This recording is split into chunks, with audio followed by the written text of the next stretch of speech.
Hello friends, ఆంధ్రప్రదేశ్లో ఈరోజు school assistant maths exam అయితే జరిగింది. మనకు ఈరోజు అడిగిన షిఫ్టుల్లో డేట్ చూసుకుంటే 12 జూను. సో మనకు అడిగిన కరెంట్ అఫైర్స్ మరియు జీకే అయితే చూద్దాము. వీడియోని ఎక్కడ స్కిప్ చేయకుండా చివరి దాకా అయితే చూడండి. చాలా ముఖ్యమైన కరెంట్ అఫైర్స్ మరియు జీకే అయితే ఉన్నాయి. రిపీట్ అవుతున్నాయి క్వశ్చన్స్ అన్నీ కూడా. తప్పకుండా ప్రతి ఒక్కరు వీడియో చూసే వారందరూ కూడా కొంచెం వీడియోని లైక్ చేసి సపోర్ట్ చేయండి. చాలామంది వీడియో చూస్తున్నారు కానీ చాలా తక్కువ మంది వీడియోని లైక్ చేస్తున్నారు. ఇంకా ఎవరైనా మన ఛానల్ని సబ్స్క్రైబ్ చేసుకోకపోతే వెంటనే సబ్స్క్రైబ్ చేసుకోండి. అలాగే మన ఛానల్కి సంబంధించిన వాట్సాప్ గ్రూప్ లింక్ కింద డిస్క్రిప్షన్లో ఇచ్చాను, జాయిన్ అవ్వండి. మన టీజీ అకాడమీ యాప్లో కరెంట్ అఫైర్స్ పీడిఎఫ్ కూడా ఉంది. కావాల్సిన వాళ్ళు టీజీ అకాడమీ యాప్ డౌన్లోడ్ చేసుకొని తీసుకోవచ్చు. ఈరోజు 12 జూన్ 2025 అడిగిన కరెంట్ అఫైర్స్ మరియు జీకే అయితే చూద్దాము. భారత్తో భూ సరిహద్దు లేని దేశం ఏది అని చెప్పి అడగడం జరిగిందండి. భారతదేశంతో భూ సరిహద్దు లేని దేశం ఏది అని అడిగారు. మనకు 4 ఆప్షన్స్ ఇచ్చేశారు. అందులో భూ సరిహద్దు లేని దేశం ఏదో మనకు గుర్తించాల్సి ఉంటుంది. సో ఇది గుర్తించాలి అంటే మనకు భారతదేశంతో ఉన్న భూ సరిహద్దు దేశాలు అయితే తెలియాల్సి అయితే ఉంటుంది. సో మనకు ఆఫ్ఘనిస్తాను, పాకిస్తాను, చైనా, నేపాలు, తర్వాత వచ్చి బంగ్లాదేశు, మయన్మారు, భూటాన్ వచ్చి మనకు సరిహద్దు గల దేశాలు. అదైతే మనం గుర్తుపెట్టుకోవాలి. ఆఫ్ఘనిస్తాను, పాకిస్తాను, చైనా, నేపాలు, భూటాను, బంగ్లాదేశు మరియు మయన్మారు భారతదేశంతో భూ సరిహద్దు పంచుకుంటున్న దేశాలు. నెక్స్ట్ క్వశ్చన్, అమెరికా 46వ ప్రెసిడెంట్ ఎవరు అని చెప్పి అడగడం జరిగింది. సో అమెరికాకు సంబంధించి 46వ ప్రెసిడెంట్ ఎవరంటే జో బైడెన్ గారు. సో 47వ ప్రస్తుత ప్రెసిడెంట్ చూసుకుంటే డొనాల్డ్ ట్రంప్ గారు. సో డొనాల్డ్ ట్రంప్ 47వ ప్రెసిడెంటు. సో 47వ ప్రెసిడెంటు అలాగే 45వ ప్రెసిడెంట్ కూడా మనకు డొనాల్డ్ ట్రంపే. సో గుర్తుపెట్టుకోవాల్సి అయితే ఉంటుంది. నెక్స్ట్ క్వశ్చను, భారతదేశంలో అతి పొడవైన నది ఏది? సో గంగా నది. దీని పొడవు దాదాపుగా 2525 కిలోమీటర్లు. మైళ్ళల్లో చెప్పాలంటే 1569 మైళ్ళు. సో గంగా నది హిమాలయాలలోని గంగోత్రి హిమనీనదం వద్ద ప్రారంభమై అనేక రాష్ట్రాల గుండా ప్రవహించి బంగాళాఖాతంలో కలవడం జరుగుతుంది. భారతదేశంలో అతి పొడవైన నది గంగా నది. నెక్స్ట్ క్వశ్చన్, జై జవాన్, జై కిసాన్, జై విజ్ఞాన్ నినాదం ఎవరు ఇచ్చారు? సో జై జవాను, జై కిసాను, జై విజ్ఞాన్ నినాదం వచ్చి మనకు అటల్ బిహారీ వాజ్పేయి గారు ఇవ్వడం జరిగింది. సో జై జవాన్, జై కిసాన్, జై విజ్ఞాను మనకు అటల్ బిహారీ వాజ్పేయి గారు ఇస్తే, జై జవాన్, జై కిసాన్ నినాదం ఎవరిచ్చారంటే లాల్ బహదూర్ శాస్త్రి గారు ఇవ్వడం జరిగింది. జై జవాను, జై కిసాన్ ఎవరు మనకు నినాదం ఇచ్చారంటే లాల్ బహదూర్ శాస్త్రి గారు. అలాగే నరేంద్ర మోడీ గారు కూడా రీసెంట్గా మనకు ఒక నినాదం ఇవ్వడం జరిగింది.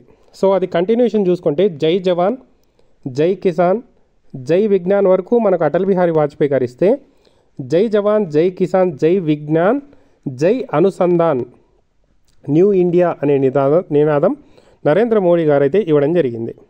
ఓకేనా? సో గుర్తుపెట్టుకోవాల్సి ఉంటుంది. ఈ క్వశ్చన్ వచ్చే అవకాశాలు అయితే ఎక్కువగా ఉంటాయి. ఓకేనా? సో జై జవాన్, జై కిసాన్ వరకే అయితే లాల్ బహదూర్ శాస్త్రి గారు, జై జవాన్, జై కిసాన్, జై విజ్ఞాన్ అయితే అటల్ బిహారీ వాజ్పేయి గారు, జై జవాన్, జై కిసాన్, జై విజ్ఞాన్, జై అనుసంధాన్ నరేంద్ర మోడీ గారు. భారతదేశంలో అతి పొడవైన బీచ్ ఏది? సో మెరీనా బీచ్ చెన్నైలో ఉంటుంది, తమిళనాడు రాష్ట్రము. నెక్స్ట్ క్వశ్చను, ఆపరేషన్ బందర్ దేని గురించి? సో ఆపరేషన్ బందర్ దేని గురించి నిర్వహించారు? సో ఆపరేషన్ బందర్ అనేది పుల్వామా ఉగ్రదాడి ప్రతీకారంగా 2019లో పాకిస్తాన్లోని బాలాకోట్లో భారత వైమానిక దళం నిర్వహించిన వైమానిక దాడులను సూచిస్తుంది. సో ఈ ఆపరేషన్లో భాగంగా శిక్షణా శిబిరాన్ని ఎవరికి సంబంధించిన శిక్షణా శిబిరాన్ని, జైషే మొహమ్మద్ సంబంధించిన శిక్షణా శిబిరాన్ని కూల్చివేయడం జరిగింది ఇండియన్ ఎయిర్ ఫోర్స్ వాళ్ళు. ఓకేనా? సో భారత్కు చెందిన 40 మంది సిఆర్పిఎఫ్ పోలీసులు మనకు పుల్వామా దాడిలో మరణించడం అయితే జరిగింది. సో 2019లో ఇది జరిగింది. దానికి ప్రతీకారకంగా ఐఏఎఫ్ వాళ్ళు, ఇండియన్ ఎయిర్ ఫోర్స్ వాళ్ళు మనకు ఆపరేషన్ బందర్ నిర్వహించారు. సో దాంట్లో భాగంగా ఏదైతే మనకు జైషే మొహమ్మద్ సంబంధించిన శిక్షణా శిబిరాన్ని కూల్చివేయడం జరిగింది. ఓకే, పాకిస్తాన్లోని బాలాకోట్లో ఉండే శిక్షణా శిబిరాన్ని. సో ఏదైతే దాడులు చేశారో సో ఆ దాడులు చేసిన దాన్ని ఆపరేషన్ బందర్ అని చెప్పి పిలుస్తారు. నెక్స్ట్ క్వశ్చన్, భారత 76వ గణతంత్ర దినోత్సవ వేడుకలకు ముఖ్య అతిథిగా హాజరైన వారు ఎవరు? సో మనకి ఈ క్వశ్చన్ రిపీటెడ్గా వస్తుంది, గుర్తుపెట్టుకోవాలి. ఇండోనేషియా ప్రెసిడెంట్ ప్రబోవో సుబియాంటో 76వ గణతంత్ర దినోత్సవ వేడుకలకు ముఖ్య అతిథిగా హాజరైతే అవ్వడం జరిగింది. రీసెంట్గా కూడా మనకు గణతంత్ర దినోత్సవ వేడుకల గురించి అడిగారు. సో మళ్ళీ రిపీట్ అవుతోంది, చూసుకోవాలి. 2025 సంవత్సరంలో పద్మభూషణ్ అవార్డు అందుకున్నవారు ఎవరు? సో మనకు దాదాపుగా 15 మంది వరకు పద్మభూషణ్ అవార్డు అందుకోవడం జరిగింది. సో వాళ్ళందరూ తెలిస్తేనే మనం దీనికి సంబంధించిన ఆన్సర్ చేయగలం. అట్లీస్ట్ కొంతమంది అయినా తెలిసి ఉండాలి. సో 2025 సంవత్సరంలో పద్మభూషణ్ అవార్డు అందుకున్న వారు ఎవరు అని చెప్పేసి మన క్వశ్చన్ ఏ విధంగా అడిగారంటే అందుకోని వారు ఎవరు అని చెప్పి అడిగారు. సో 4 ఆప్షన్స్ ఇచ్చారు, అందులో 3 కరెక్ట్ ఉంటాయి, 1 తప్పు ఉంటుంది. సో దాన్ని గుర్తించాలంటే మనకు ఎవరెవరు అందుకున్నారో తెలియాల్సి అయితే ఉంటుంది. సో అందరి గురించి చెప్పట్లేదు, ఇంపార్టెంట్గా చూసుకుంటే నందమూరి బాలకృష్ణ గారు, మనోహర్ జోషి, డాన్సర్ అయిన శోభన గారు, అజిత్ కుమార్ గారు, హాకీ ప్లేయర్ అయిన శ్రీజేష్ ముఖ్యంగా మనకు పద్మభూషణ్ అవార్డులు అయితే అందుకోవడం జరిగింది 2025కి సంబంధించి. నెక్స్ట్ క్వశ్చను, 2025 ఆస్కార్ అవార్డులో బెస్ట్ మూవీ ఏ సినిమాకు లభించింది? So best movie award Oscar అవార్డుల్లో అనోరా అనే సినిమాకి అయితే లభించడం జరిగింది. అనోరా సినిమా గుర్తుపెట్టుకోండి, ఈ సినిమాకి చాలా ఆస్కార్ అవార్డ్స్ 2025లో రావడం జరిగింది. ఒక్క బెస్ట్ మూవీనే కాదు, ఈ సినిమాలోని బెస్ట్ హీరోయిన్కి కూడా బెస్ట్ హీరోయిన్ అవార్డు రావడం జరిగింది, బెస్ట్ యాక్ట్రెస్ అవార్డు అయితే రావడం జరిగింది. ఆమె పేరు మీకే మెడిసన్ ఆమె పేరు. బెస్ట్ యాక్ట్రెస్ అవార్డు అనోరా ఫిలింకి రావడం జరిగింది ఆస్కార్ అవార్డుల్లో. ఆమె పేరే మీకే మెడిసన్. సో అనోరా మూవీకి సంబంధించిన డైరెక్టర్కి బెస్ట్ డైరెక్టర్ అవార్డు వచ్చింది ఆస్కార్ అవార్డుల్లో. ఆయన పేరు వచ్చి సీన్ బ్రేకర్. అలాగే అనోరా ఫిలింకి ఇంకా 3 అవార్డులు వచ్చాయి. Best original screen award, best film editing award, మొత్తం 5 అవార్డుల దాకా రావడం జరిగింది. Best actress, best director, best screen play, best film editing award, దాదాపుగా 4 to 5 అవార్డ్స్ అయితే రావడం జరిగింది, ఒకసారి చూసుకోండి. నెక్స్ట్ క్వశ్చను, ఆంధ్రప్రదేశ్లో మనమిత్ర దేనికి సంబంధించింది? సో ఈ క్వశ్చన్ అడిగారు. సో మనమిత్ర దేనికి సంబంధించిందంటే వాట్సాప్కి సంబంధించిన సేవలు. మనము రీసెంట్గా రిజల్ట్స్ అన్నీ కూడా వాట్సాప్ మనమిత్ర ద్వారా తెలుసుకుంటున్నాము. అలాగే చాలా రకాల స్కీమ్స్కి అప్లై చేసుకోవచ్చు, రేషన్ కార్డులకు అప్లై చేసుకోవచ్చు. సో చాలా రకాల సేవలు, ఇప్పటికే 250 వరకు సేవలు అయితే దీంట్లో అందుబాటులో ఉన్నాయి. త్వరలో 600 సేవల వరకు మనం వాట్సాప్లో ఆర్టిఫిషియల్ ఇంటెలిజెన్స్ యూస్ చేసి తయారు చేసిన వాట్సాప్ ఆంధ్రప్రదేశ్ ప్రభుత్వం స్టార్ట్ చేసిన మనమిత్ర దేనికి సంబంధించిందంటే వాట్సాప్కి సంబంధించి. సో మొబైల్ నెంబర్ చూసుకుంటే దానికి సంబంధించి 9552300009. సో మనం జస్ట్ హాయ్ మెసేజ్ పెడతానే మనకు సేవలన్నీ అందుబాటులోకి వస్తాయి.